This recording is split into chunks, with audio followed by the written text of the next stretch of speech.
Bien, para el curso de física, para el grado de cuarto,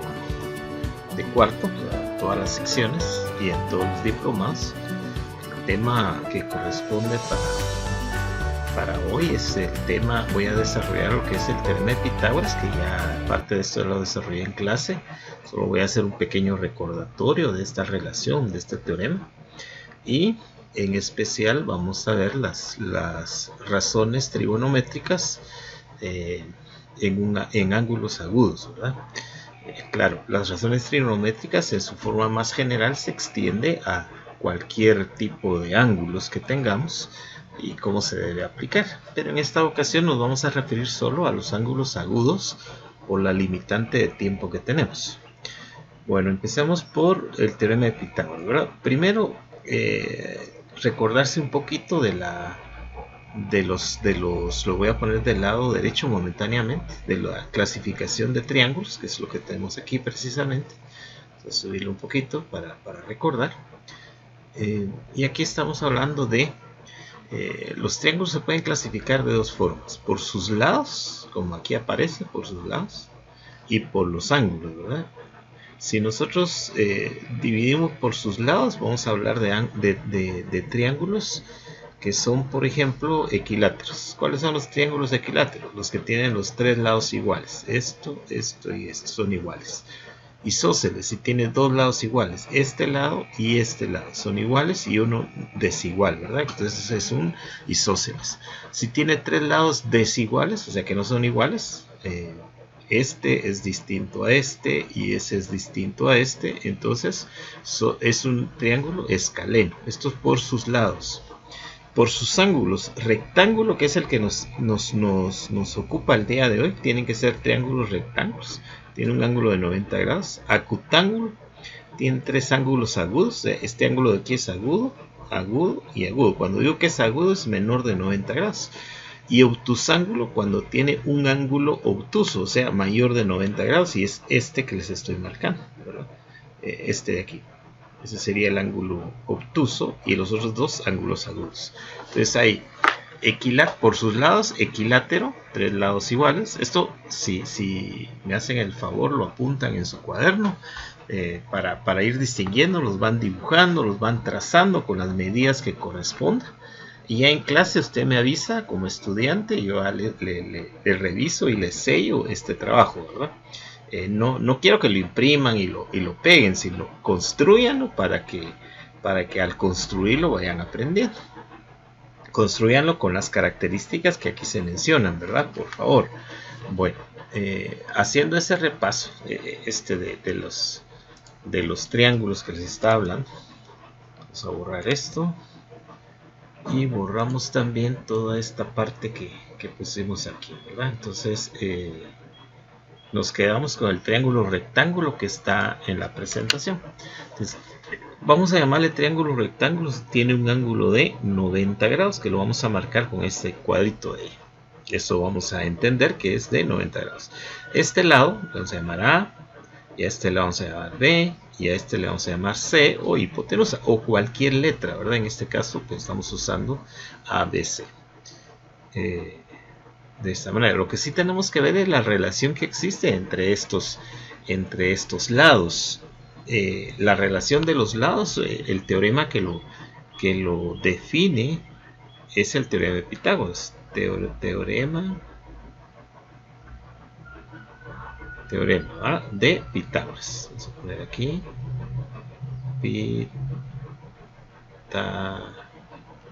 Pitágoras fue un filósofo griego que él propuso precisamente esta relación.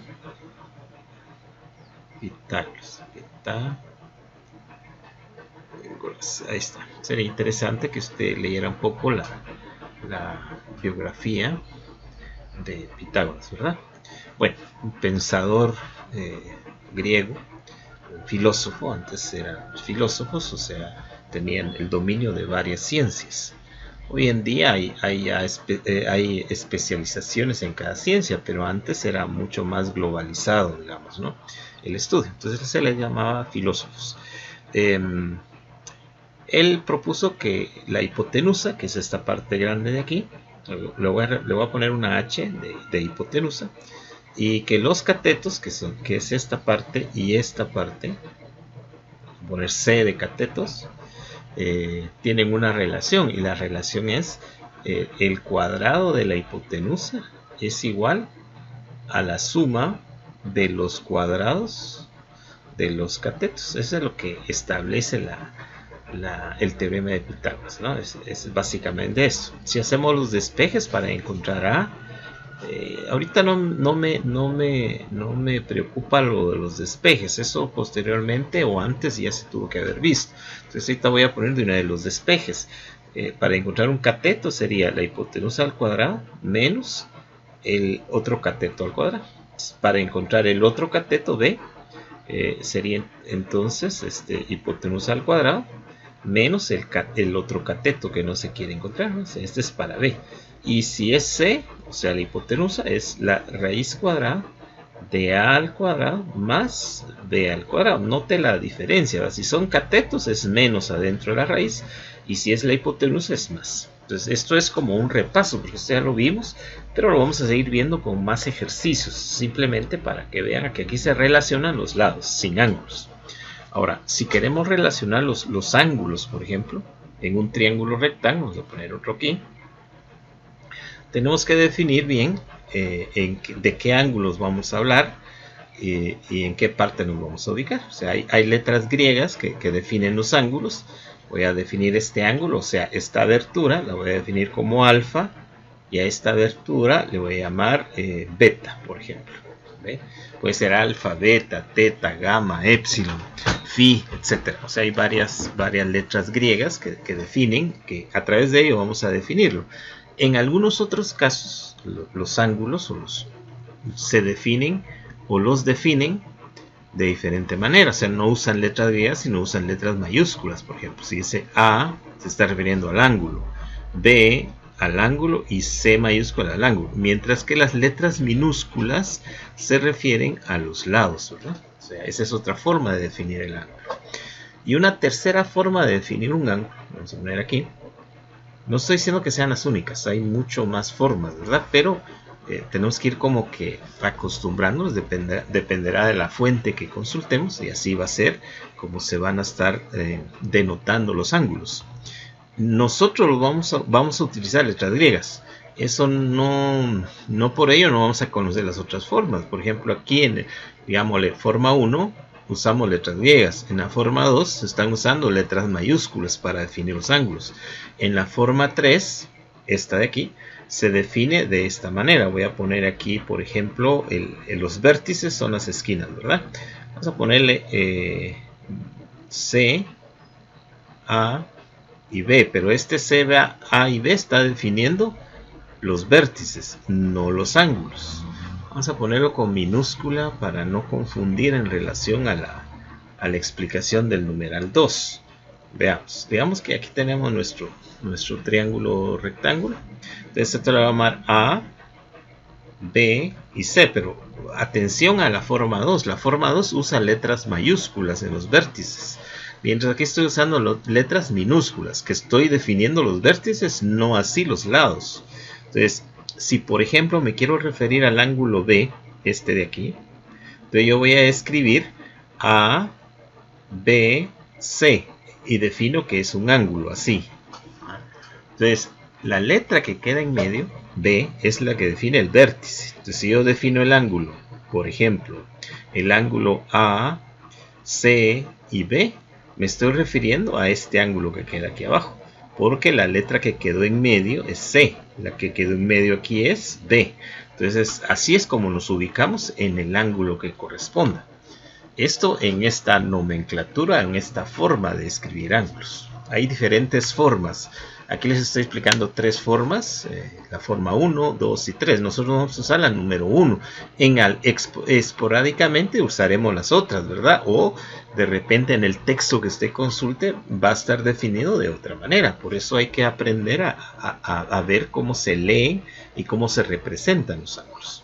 Bueno, continuando con la explicación de este tipo de triángulos, que insisto que es en triángulos rectángulos, Vamos a poner aquí otro triángulo rectángulo, agrandarlo un poquito más para tener más clara ahí la visión de la relación de los lados. Entonces, lados y ángulos.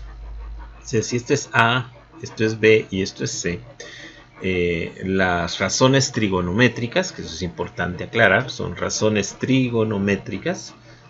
A ver si nos da, vamos a escribirlo aquí algo rápido, razones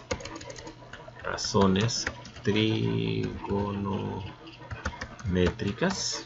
Estas razones trigonométricas pues relacionan los lados y los ángulos, ¿verdad? Eso quiero aclararlo bien, lados y ángulos, mientras Pitágoras solo relaciona lados, no ángulos. Bueno, esto es para ir haciendo diferente trigonométricas, ahí está, razones, ahí estamos. Muy bien. Entonces, si me ubico en este ángulo, digamos, aquí alfa, lo opuesto, que eso es, hay que entenderlo, ¿verdad? Este ángulo, lo opuesto a este ángulo sería lo que está del otro lado, ¿no? Ese es lo opuesto. Esto de aquí no es opuesto, ni esto de aquí es opuesto. Lo opuesto es lo que está del otro lado, ¿verdad? Opuesto. Lo adyacente sería lo que está a la par de este ángulo. Sería esto, ¿verdad? Y también esto de arriba.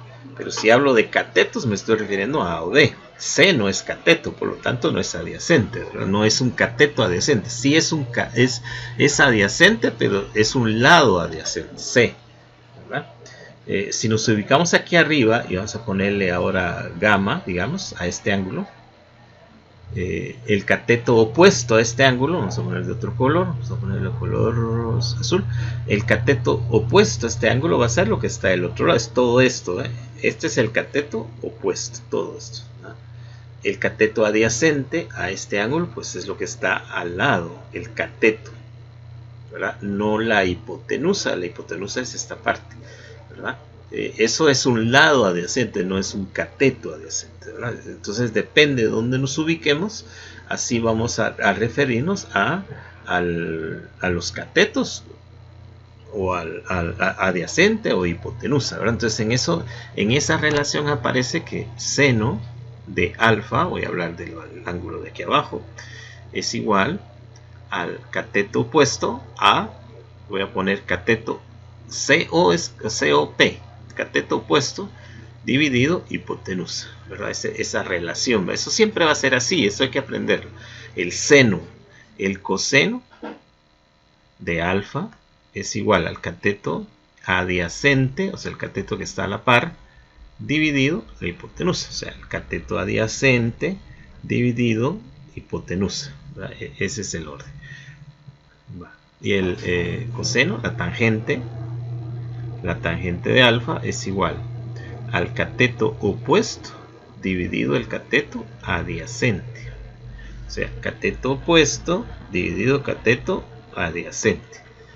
Siempre va a ser así. Esto hay que aprenderlo porque después hay que resolver problemas, hay que aplicar esto, y esa es la parte más importante, la aplicación. Y de ahí viene la cotangente, la secante y la cosecante. Todavía no los voy a escribir aquí, porque es el recíproco de cada una de estas, porque eso ya lo vamos a discutir en clase y vamos a ir más despacio, ¿no? Ahorita me interesa en las primeras tres, que con estas primeras tres pues ya resolvemos varios problemas que se van a ir proponiendo, ¿no? Entonces, ahora si sustituimos los valores por las letras que corresponden según las letras que escribimos aquí, el cateto opuesto para alfa sería A. Y la hipotenusa pues es C, ¿verdad? Entonces aquí queda A dividido C, según las letras que tenemos disponibles en esta ocasión.